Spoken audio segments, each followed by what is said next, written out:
a little background on me. Well, first, I live in Modi'in here. I'm in 10th grade.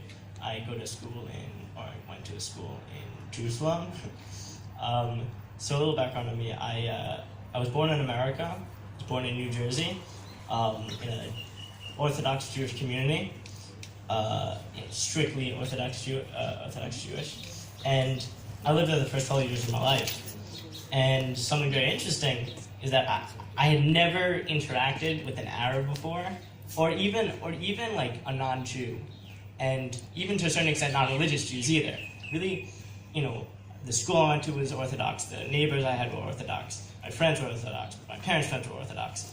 And ironically, when I moved to Israel, that changed. So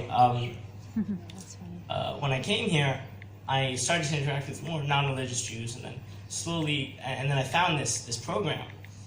And the first conference I went to was actually in an Arab town, in Sakhnin.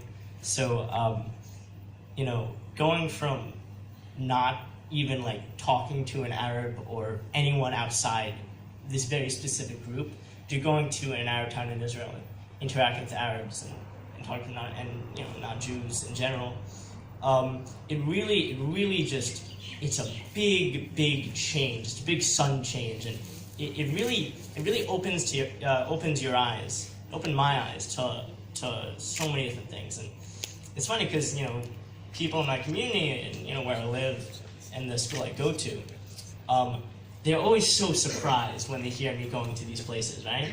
They're always so surprised. I'll say, oh, I'm going to an Arab town, and this is a serious problem. They'll be like, oh, wait, you're gonna die. You're going. I'm not gonna see you again. This is crazy. But I proved that wrong a few times. But I think it just shows the reality in Israel right now. And I also want to point out that it also shows that we are the minority. In reality, here we are the minority.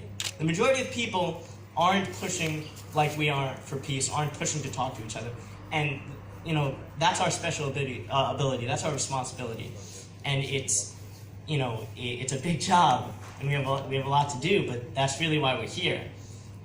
So we're not gonna kid ourselves and say that both Palestinians and Jews, they love each other. It's just the media.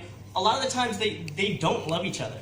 A lot of the times you'll talk to a lot of Israelis, and I can talk from my perspective. You'll talk to a lot of Israelis, a lot of Jewish people, and they'll have crazy opinions that seem ridiculous, but it's the reality of the situation.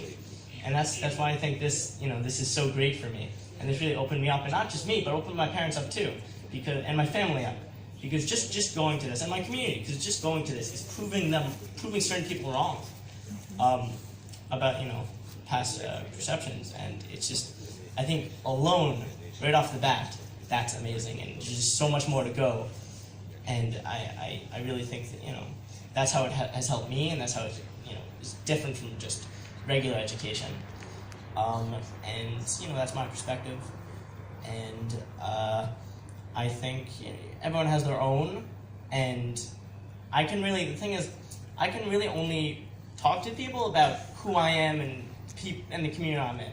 I can't really talk about Palestinian society and Palestinian communities because I really don't know, and that's why it's so great that I see 3 Palestinians and 3 Jews, because it just balances it out.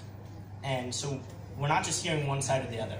We're hearing both, mix into each other. So it really gives us a fuller perspective than most people ever get. And I think that's another thing that's just really great about this. And I hope we can continue this and push forward, because we have a long way to go. Like I said, we're in the minority, and it's our job to change that. So thank you. Wow.